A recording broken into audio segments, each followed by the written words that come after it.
네, 윤석열 국민의힘 대선 후보의 부인 김건희 씨에 대한 경력 의혹 논란은 계속되고 있습니다. 국민의힘은 대통령 부인을 뽑는 선거가 아니다라면서 논란 차단에 나섰지만 민주당은 연일 총공세에 나서고 있습니다. 이재명 민주당 대선 후보는 현 정부 정책 차별화 전략과 말 바꾸기 논란을 두고 당내에서도 비판의 목소리가 나오고 있습니다. 최창열 용인대 교수와 함께 짚어보겠습니다. 어서 오세요. 네, 안녕하세요. 예, 안녕하십니까.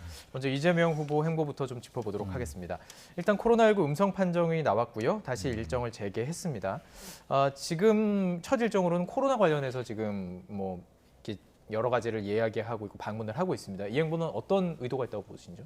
뭐 꼭 의도라고 보다도 일단 본인도 음성 판정 받았지만 네. 확진자와 접촉해서 이제 하루 격리했었잖아요. 그리고 최근에 이제 이재명 후보가 정부 일단 거리두기를 더 강화해야 된다 이런 이제 요청도 했어요. 예. 그런 하나의 이제 행보라고 보고 이건 뭐 어느 후보나 다 강조해야 될 부분이라고 봤고 후보가 아니더라도 지금 너무나 좀 위기의식을 많이 느끼잖아요. 예. 누굴 만나더라도 만나야 되는 건가 많은가 뭐 이런 것들과 아마 그런 메시지를 강하게 전달하는 그런 의지도 있었다고 생각이 돼요. 일단 예. 그건. 예. 사실 뭐 대통령 입장에서는 일상 회복을 단계로 들어간 상황에서 거리두기 강화하는 거 계속 좀 카드를 만지작 거리기는 했잖아요. 그러겠죠. 예. 좀 본의 아니게 약간 역할을 분담한 것 같다라는 느낌도 들기도 하거든요. 글쎄요, 이제 후보로서 굉장히 걱정스러우니까 그러한 요청을 하는 것이고 이재명 후보가 정부는 정부대로 다시 또 되돌린다는 게 굉장히 부담이 커요. 예. 소상공인이나 자영업자들의 그 고통이 워낙 심했고 지금도 뭐 계속될 텐데 다시 그때로 돌아가면은 그 상황을 어떻게 할까라는 그런 걱정이 있는 거죠. 그럼에도 불구하고 이건 뭐 역할 분담을 서로 하자고 이렇게 논의한 것 같지는 않아요. 예. 그럼 그거야말로 그렇게 하면 안 되는 거죠. 다른 곳이라 몰라도 이런 국민의 이것도 안보에 관련된 거라고 좀 봐요. 예. 국민의 건강의 문제니까 안전에 관련된 예. 문제 아니에요. 이 부분을 전 뭐 정부와 당이 후보가 역할 분담해서 그렇게 했다라고는 보지 않고 만약에 그렇게 했다면 그건 잘못하는 거라고 생각합니다. 예. 지자체장으로서 코로나와 싸워봤다, 행정 경험이 있다 이런 걸 좀 부각한 의도는 없을까요? 그러니까 어쨌든 간에 광역단체장으로서 예. 광역단체장이라는 게 뭐 중앙정부의 일을 거의 다 하고 있는 거니까 예. 그런 측면을 부각시키는 그런 뭐 정치적 의도 뭐 나쁜 거 아니겠죠 그런 거. 예.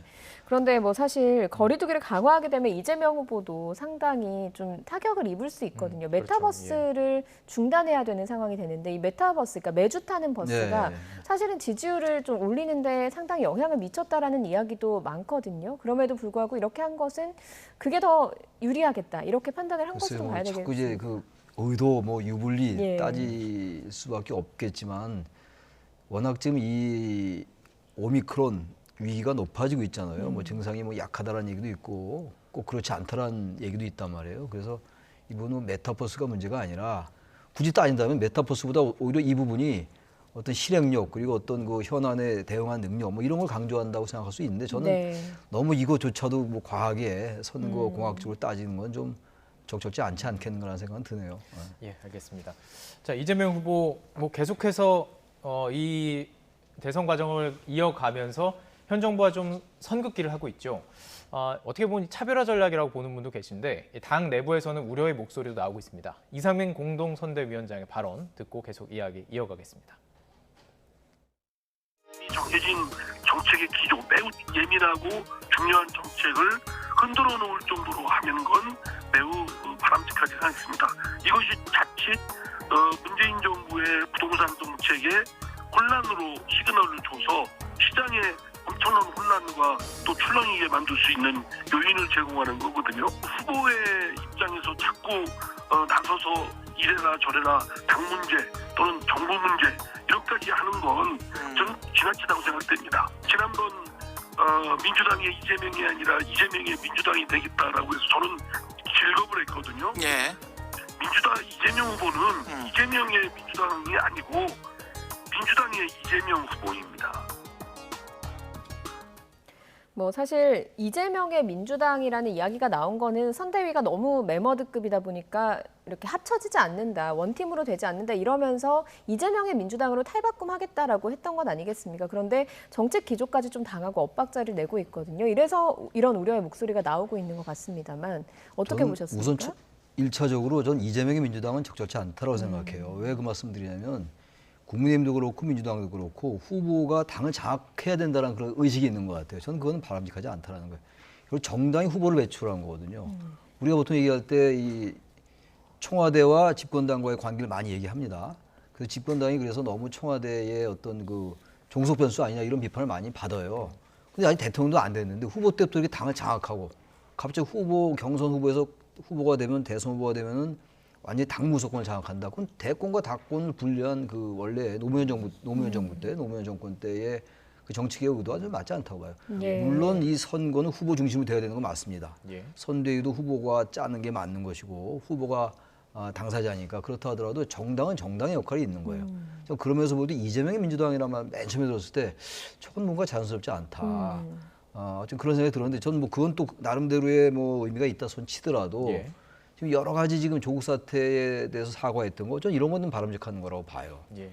민주당의 지지자들이 이탈했던 거는 조국 사태가 큰 영향을 끼쳤다라는 게 우리의 일반적인 인식이기 때문에 후보로서 지금이라도 조국 사태에 대해서 사과했다 이런 건 전 의미가 있다고 보는데 그건 예. 국민의힘에서 박근혜 탄핵에 대해서 사과한 거나 마찬가지로 예. 보기 때문에 단 여러 가지 정책들이 있어요. 예. 국토보유세 문제라든지 특히 이제 부동산 종부 과세, 중과세 유예 같은 거 네네.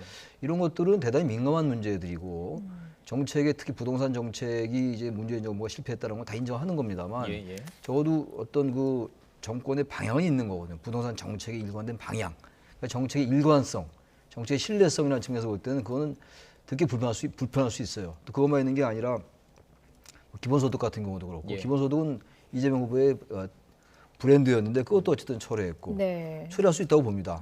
국민들의 여론이 안 좋으면 처리할 수 있는데 예, 예. 요즘 이러한 것들이 굉장히 잦은 것 같아요.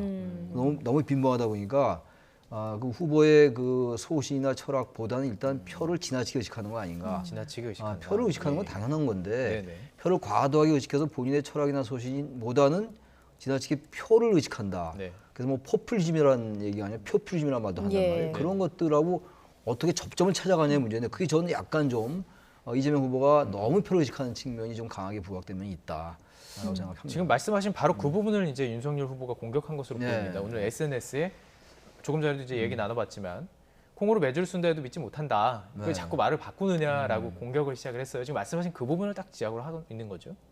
콩으로 매줄 쓴다, 써도 못 믿는다는 건 뭐 정치 공세의 단어인 것이고 네.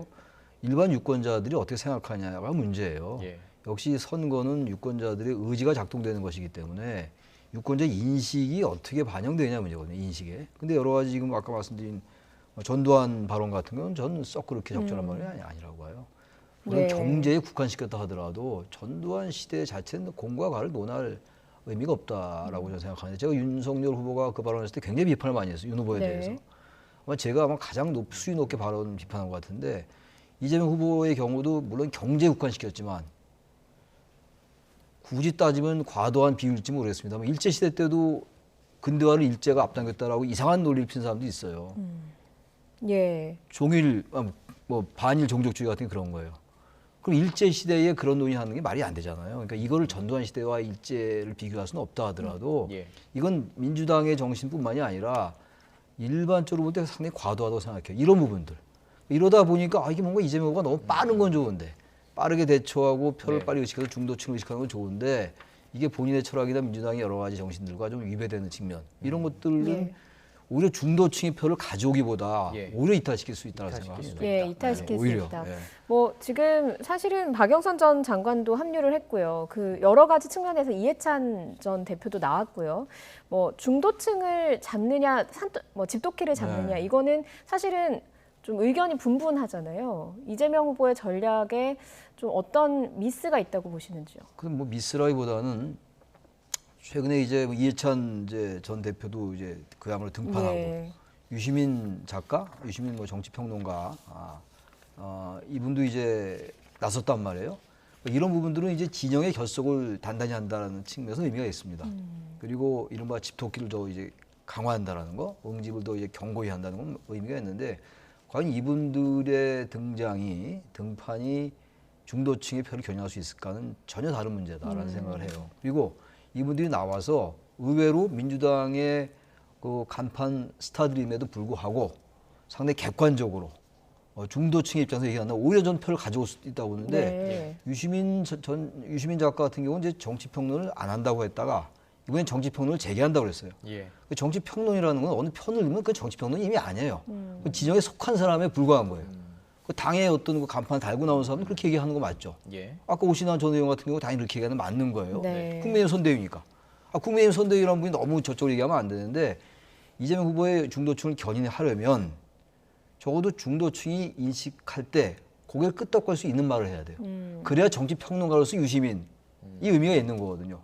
방송에서 정치평론가로 나온 사람들 얼마나 어느 한쪽 편만 듭니까? 예. 그거는 마찬가지로 이분이 나와서 이 결석을 공고하는 건 좋은데 중도를 견인하기 위해서는 보다 더 정직하고 있는 그대로 예. 현실에 대해서 직시하고 예. 그리고 이재명 후보에 대해서 또 조언하고 조언해 줄 때 오히려 저는 중도표에 도움이 된다. 네. 근데 그렇지 않고 오로지 자신의 그 편만 든다. 예. 모 방송의 모 앵커처럼 좀 그런 건 바람직하지 않다고 생각해요. 예. 예, 알겠습니다. 자, 주제를 좀 바꿔보도록 하겠습니다. 저희가 녹취를 준비했는데요. 이 내용을 듣고 관련 내용 계속 이어가도록 하겠습니다. 지금까지 계속 많은 이야기를 나눴었죠. 김건희 씨와 관련된 양당의 반응 들어봤습니다. 모아봤습니다. 들어보시죠. 우리나라 국민들은 대통령의 이 부인에 대해서 굉장히 엄격한 도덕적 기준을 가져왔습니다. 과연 이 김건희 씨가 퍼스트 레이디가 된다면 우리 국민은 그분을 보고 무엇을 생각하겠습니까?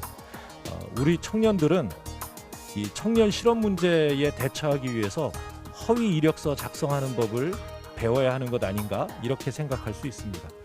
정말 이 말도 안 되는 상황이고 이런 상황을 막기 위해서는 윤석열 후보의 결단이 있어야 한다라고 생각합니다. 사실은 뭐 우리가 대통령을 뽑는 거지 무슨 대통령 부인을 뽑는 거 아니잖아요. 그래도 지나칠 정도로다가 뭐 후보의 부인에 대해서 이러고 저러고 난 얘기한다는 건 내 상식으로는 잘 납득이 잘 안 돼. 그거는 저 조국 사태 수사 때 기준이 어떤 것이고 이것과 관련해서 무엇이 그 기준에 맞지 않는지 그게 나는 납득을 잘 하지를 못해요. 내가 그 정확한 걸 알면은 얘기를 할 수가 있는데 내가 그 정확한 걸 모르기 때문에 언젠가는 한번 극단을 갖다가 난 허리라고 봐요. 뭐 여러 가지로 우리가 나름대로 좀 생각을 지금 하고 있는 중이니까 계속해서 대중 앞에 안 나타날 수가 없기 때문에 어느 적정한 시기에 적정한 방법으로 뭐 데뷔를 할 거라고 저는 생각을 해요. 민주당으로서는 공격을 할 수밖에 없는 상황일 그렇겠죠. 거고 네. 또 국민의힘으로서는 사수를 할 수밖에 없는 상황 아니겠습니까? 지금 양당의 그런 입장이 잘 드러난 이야기였던 것 같거든요. 김건희 씨에 대해서는 뭐 코바나 콘텐츠 대표라고 그러죠. 김 대표라고도 김 대표에 대해서 너무 사생활 영역에 대해서 너무 과도한 것 같아요. 이른바 줄리 논란이 계속 있어 왔는데 이 부분은 전 민주당이 여러 가지 보도가 되고 있잖아요. 지금도 뭐 부인을 하고 있고 당사자나 국민의힘은 당연히 부인하고 있는 것이고 이 부분은 사생활 영역이기 때문에 어제 한창 얘기됐던 거. 그 이제 수원여자대학의 네. 뭐 겸임 교수 그 지원서하고 좀 예. 다르게 봐야 된다고 생각하고 예, 예. 또 하나가 일단 후보가 결혼하기 전에 얘기해요. 이 이력서 문제는 후보가 알 도리가 없어요. 뭐 후회도 있다고 지금 또 조사가 되고 뭐 있고. 후에 있는 건 또 후에 있는 것이고 예. 그건 또 뭐 또 별개의 문제인데 후에 있는 건 결혼 전의 문제하고 같이 볼 수는 없는 거죠. 그건 예. 후보의 책임도 있다고 봐야 돼요. 그러니까 부인은 후보의 부인, 대통령의 부인은 단순한 그냥 그 배우자로 볼 수 없는 거잖아요. 상당한 예산도 들어가고 인력도 들어가기 때문에 그렇게 쉽게 볼 수는 없어요. 그래서 검증 대상이라고 저는 생각합니다. 예. 그러나 검증 대상이라는 부분이 사생활을 지나치게 파헤치는 건 별개의 문제다. 후보가 결혼하기 전의 문제인데다가 예. 그 이 부분을 지금 뭐 전부 이제 팩트 관계가 어느 건지 전혀 모른단 말이에요 지금. 예. 그럼에도 불구하고 이력서에 대해서 그 수원 여자대학 수원여자대학의 예. 겸임 교수 지원서에 그 경력을 이제 긴가민가 믿거나 말거나 기억이 잘 안 난다라고 얘기를 예. 했고 김건희 대표가 그리고 수상 경력을 부풀린 거에 대해서는 좀 돋보이려 했다. 죄라면 죄다 이런 얘기 예. 했잖아요. 네. 그런데 그런 해명은 저는 썩 그렇게 국민들의 인식에 잘 와닿지 않다고 생각합니다. 대학에 계시잖아요. 근데 어떻게 보셨는지 교수. 그래서 겸임 교수는 제가 안 해봐서 잘 모르겠는데 예. 윤석열 후보가 시간 강사와 겸임 교수가 같다 그러는데 저는 같지는 않다고 생각해요. 예. 과거에 시간 강사는 외래 교수라고 했어요. 시간 강사라는 말이 약간 자존심이 상하기 때문에 예. 대학에서 외래 교수로 저도 시간 강사 때 외래 교수라는 일을 있었거든요. 예. 근데 겸임 교수는 그보다 조금 더 격이 좀 높다고 저는 생각하거든요. 제가 정확히 잘 모르겠는데 네, 네. 겸임 교수는 이제 직업을 갖고 있으면서 강의를 하는 분들이거든요. 근데 윤석열 후보가 시간강사, 겸임교수 갔다 그러는데 뭐 대학마다 차이가 있을 수 있다고 봐요. 그건 저는 그렇게는 안 알고 있는데. 예. 근데 아무튼 간에 뭐 겸임교수와 시간강사가 같다 틀리다는 전 본질이 아니라고 보고. 예. 어쨌든 간에 그게 채용, 그야말로 어떤 대학 입시처럼 한 명이 붙으면 한 명이 떨어지고 입사시험처럼 그런 게 아닌 건 맞아요. 겸임교수나 시간강사 얘기할 때 그렇게 많은 걸 보지는 않아요. 뭐 논문 같은 거 검사하거나 이러지는 않기 때문에. 또 시간강사 같은 경우는 전화해서 이렇게 그 전공이 맞고 학위가 있으면 박사학위가 있어야 되니까 요즘은 예. 뭐 전공에 따라 다르지만 학위가 있으면 되게 이제 하지 그렇게 막 그 이 사람이 돼서 이 사람이 안 되고 그러지는 않아요. 무슨 시험을 치는 게 아니기 때문에. 근데 그런 경우는 있겠죠. 시간강사 한 명 내지 2명 필요한데 3명이 4명이 원했다면은 뭐 더 아는 사람이 얘기하는 거 경력이 더 좀 좋은 사람 쓸 수 있으니까 예. 그렇게 된다면 이건 또 이긴 달라질 수 있어요. 예. 이건 굉장히 애매한 문제인데 아무튼 어떻게 됐건 간에 그 중요도의 차이보다 중요한 거는 적어도 이력서에는 진실 써야 된다는 거예요. 근데 이미 이게 불거졌다는. 예. 이게 그냥 묻혔으면 문제가 없죠, 사실은. 예. 너무 가는 거예요. 세상 만사라는 게 어떻게 다 꼬치꼬치 따지 들어갈 수는 없는 거 아니에요, 솔직히. 그러나 일단 불거졌으면 적어도 이 문제에 대해서는 허위였으면은 잘못된 어떤 팩트가 달랐으면 그게 기억이 안 나서였건 사실관계가 좀 헷갈려서 였건 적어도 후보 부인이라면 해명하고 사과한 자세가 맞다. 예. 그건도 김건희 씨가 사과할 사과하겠다고. 의향이 있다라는 예. 얘기를 했는데 그건 올바른 전환이라고 생각합니다. 예. 네. 뭐 그렇다고 하더라도 국민들 입장에서 봤을 때는 좀 정서적으로 받아들여지지 않는 부분들이 있을 것 있죠. 같고요. 네. 뭐 사과를 했을 때 그리고 이 리스크가 얼마나 이제 이 지지율에 영향을 미칠 것인가 이것도 좀 궁금한 막 지점이 연구된 게 분명히 있을 텐데 이런 관련 아니, 안의 이슈가 지지율에 영향이 있죠. 있어요, 예. 있고 이 문제는 저는 그래서 이 사안이 이제 불거졌잖아요. 이제 이슈화 된 거예요. 예. 바람직하든 바람직하지 않든 이슈화가 되고 민주당은 이거 굉장히 이슈화를 계속 이제 시키려 할 겁니다 아마. 근데 이건 국민의힘이나 윤석열 후보나 윤석열 후보 부인이 이 문제를 어떻게 대하느냐의 문제라고 생각해요. 예. 우리가 보통 이제 어떠한 정치적인 이슈나 현안에 대해서 어떻게 대응하냐 하는 태도를 많이 봐요 우리가. 애티튜드라고 그러잖아요. 자유주의라는 게 국가를 보는 하나의 기능에 대한 태도다라고 우리가 얘기한단 말이에요. 자유주의와 예. 민주주의를 구분할 때. 네. 그런 식으로 어떤 현안에 대해서 어떻게 접근하냐의 문제거든요. 그래서 아까 제가 잠깐 말씀드렸던 뭐 죄라면 죄다 이런 식의 태도는 아까 말씀하신 것처럼 그렇게 유권자들에게 썩 와닿지 않아요. 그건 잘못하는 겁니다. 예. 그런 태도 맞지 않는다. 지금이라도 해명할 것은 정확하게 해명하고 예. 기억이 안 난다. 정확히 얘기하고 예. 잘못됐다. 사과하고 이렇게 된다면 이 문제 크게 불거지지 않을 수 있어요. 정확하게 아예 국민의힘 쪽에서 밝히는 게 낫겠군요. 밝히는 게 낫고 후보도 그렇고 왜냐면 후보가 결혼하기 전의 문제고 후보 예. 부인의 문제예요. 후보 예. 문제하고는 다르죠. 아까 김정인 위원장 말처럼 예. 이게 후보 부인이 검증 대상이라 하더라도 예. 후보와 후보 부인이 같을 수는 없어요. 그래서 이거는 있는 그대로 얘기하고 직진하는 게 맞다. 그러면 오히려 이건 그런 태도를 보인다면은 이 문제 별로 큰 리스크가 안 될 수도 있어요 국민의힘에게. 예. 하기에 따라서는 리스크가 안 되고 오히려 굉장히 정직하구나 라고 할 수 있는 거예요. 예. 알겠습니다. 어떻게 보십니까? 김건희 씨가 앞서서 오신환 전 의원한테 여쭤봤더니 뉘앙스가 곧 공식석상에 나올 것으로 좀 예측이 되는 뉘앙스로 말씀을 혹시 하시더라고요. 언제일지는 모르겠지만. 네. 예. 오진환 네. 뭐 상황 일정은 잘 알겠죠. 예, 근데 전 전혀 이 모르죠. 등장이요. 저는 알 과연 수가 없는 노릇이고. 득이 될까요? 실이 될까요? 글쎄 그 부분은 아까 말씀드린 것처럼 어떻게 해 나가냐에 따라 달라요. 태도에 따라서. 의외로 김건희 씨가 나와서 굉장히 과거에 그 이른바 후보 부인이 이래야 된다는 뭐 이런 공식 같은 게 좀 있었어요. 네. 그 후보 부인 꼭 나서는 법도 없어요. 뭐 선거법에 나와 있나요? 선거법에? 그러나 후보 부인도 나오긴 나와야 되겠죠.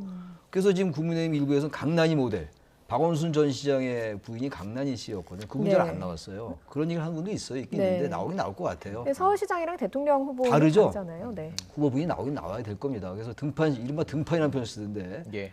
등판 시기가 좀 가까워 온 것 같긴 해요. 네. 그러니까 자꾸 언론 인터뷰도 응하고 그러잖아요. 예. 그리고 어차피 이런 문제가 불거졌기 때문에 또 안 나온다면 또 민주당이 더 공격할 거예요. 또 오해가 또 오해를 낳기 때문에 딱 나와서 정확하게 얘기하고 예. 정직하게 당당하게 미안하다 이렇게 하면 저 이 리스크는 넘어갈 수 있다고 생각합니다. 예, 알겠습니다. 어떻게 대응하는지가 지금 상당히 예. 관심이고요. 자, 윤석열 후보가 어제 2030을 만났습니다. 윤희숙 전 의원이 이끄는 내일이 기대되는 대한민국 위원회 발대식에 참석했는데요. 여기서 나온 이야기도 저희가 녹취를 준비했습니다. 들어보시죠. 친구 같은 대통령 같은 거를 자꾸 이렇게 뭐 하시려고 노력을 하시는 모습이 보이는데 정말 노땡큐입니다. 노땡큐고 그게 아니라 대통령다운 대통령을 원하는 거예요. 이게 자동차의 비유를 해보자면 이제 윤석열이라는 어떤 그 탈 것이 있을 때 청년들의 눈에는 그냥 586 저기 길을 막고 막 덜덜거리고 있는 586 똥차를 밀어내줄 불도저를 원할 뿐이고, 뭐 이준석 대표는 뭐 비유하자면 비도 안 오는데 와이퍼가 막 움직인다거나 이렇게 단차가 있다거나 하는 문제가 있지만 새로 만들어진 전기차 같은 느낌일 것이고, 뭐 홍준표를 왜 좋아하냐, 박그랜저잖아요 느낌이. 그러니까 되게 옛날 차인데 젊은 눈엔 신선해 보여요. 제가 지금 23살이면 윤석열 후보님이랑 거의 40살 차이가 난단 말이에요. 그러면 이거는 진짜 친구 관계가 성립할 수가 없고요. 저희가 제일 싫어하는 말이 MZ, K 뭐 이런 거예요. 20세대, 2030이 정말 싫어하는 게 MZ 세대는 막 이렇다더라 이런 걸로 막 묶으시는데 너무 막 싫어요. 자꾸 2030을 어떤 이벤트로 접근하거나 어떤 이미지로 좀 뭔가 젊은 이미지를 만들고, 아까 옆에 말씀하신 말씀하셨던 그런 친구 이런 것 뭐 그게 의미가 없다는 게 아니라 본질은 전혀 그게 아니라는. 네, 뭐 2030 세대, MZ 세대들의 이야기가 참 쓴소리가 많았습니다. 사실 MZ 세대라는 걸 본인들이 모르는 게 MZ 세대다. 우리 기성 세대만 MZ 세대를 부른다 이런 이야기도 있더라고요. 그런데 윤석열 후보가 계속 성렬이형 강조하면서 이렇게 캐릭터 구축하는 것이 와닿지 않는다 이런 지적을 한 것 같거든요. 글쎄 기성세대는 기성세대대로의 또 그 캐릭터가 있어요. 저 너무 요새 뭐 그걸 뭐 MZ라고 그러나 MG라고 그러나 어쨌든 2030 그분들이 이번에 이제 그 성향이 과거엔 진보 성향이었는데 이 젊은 사람들이 그야말로 스윙보터더라고요. 이제 학교에서 수업 종강을 했는데 예. 이게 물어보고 그러면 정말로 달라요. 옛날 몇 년 전에 강의했던 학생들하고 그걸 느껴요. 제가 수업할 네. 때 비대면 수업이긴 한데 네. 이 사람들 정말 실용적이에요. 진보에서 보수로, 보수에서 진보로 얼마든지 왔다 갔다 할 수 있는 사람이니까 이제 각 정당들이 신경을 많이 쓰는 건 이해를 네. 하는데 마치 그들은 뭐 새로운 세대에 사는 양 그러면 안 돼요. 그런 부분을 이 사람들이 지적하고 있는 거예요, 젊은 예. 사람들이. 그러니까 다가가려 하는 노력은 저는 좋다고 생각합니다. 어쨌든 후보들이 젊은 사람들을 의식을 하고 특히 젊은 사람들이 어려우니까 여러 가지 취직 문제도 그렇고 향후 대학을 졸업하거나 뭐 고등학교 졸업 이후에 진로 같은 거 어려우니까 그들의 말에 귀를 기울이고 이런 건 좋은데 참 그들에게 뭔가 특화된 뭘 내놓으려 하는 거 이건 아마 저는 정치로서 그렇게 썩 인기 있지 않다고 생각해요. 예. 예. 제가 왜 그 말씀 드리냐면 수업할 때 느끼는 건데 예. 이 사람들이 나중에 미래에 자기들에게 돌아올 부담을 의식하더라고요. 뭐 돈 주고 이러는 거. 깜짝 놀랐어요, 제가. 예. 당장 받으니까 좋다고 느낄 것 같은데 안 그렇더라고요. 예. 전부 우리들한테 인기 얻으려고 그러는 거 아니냐. 그러니까 이 지금 여기 성인이잖아요. 나오는 이분들이 얘기하는 거 비슷해요. 학생들 얘기하고. 예. 그래서 이건 이재명 후보도 그렇고 윤석열 후보도 그렇고 이 젊은 세대들의 여러 가지 진로도요. 예. 한국 사회 전반적인 불평등 문제가 해소되고 양극화가 완화되고 이런 과정 속에서 같이 해소돼야 되는 거지. 이들의 문제는 따로 있고 예. 기성세대 문제는 또 따로 있습니까? 그렇지 않아요. 기성세대도 굉장히 어려워요. 노후도 어렵고. 예. 이분들 없이 맨날 또 이 사람들만 얘기한다. 이것도 젊은 사람들이 다 알아요. 예. 우리들 표 때문에 그러는구나. 예. 이는 그대로 정직하게 다가가라. 그 말씀 제가 드리고 싶습니다. 알겠습니다. 예. 그러니까 우리 사회가 가지고 있는 문제를 예. 고스란히 어쩌면 예. 이거 갖고 있는 그냥 거예요. 얘기하고 있는 아, 것일 그럼요. 뿐이다 네. 얘기해 주셨는데요. 참 양당 선대위가 다 기억을 해야 될 이야기인 네. 것 같습니다. 최창렬 용인대 교수와 함께 이야기 나눠봤습니다. 오늘 고맙습니다. 고맙습니다. 네.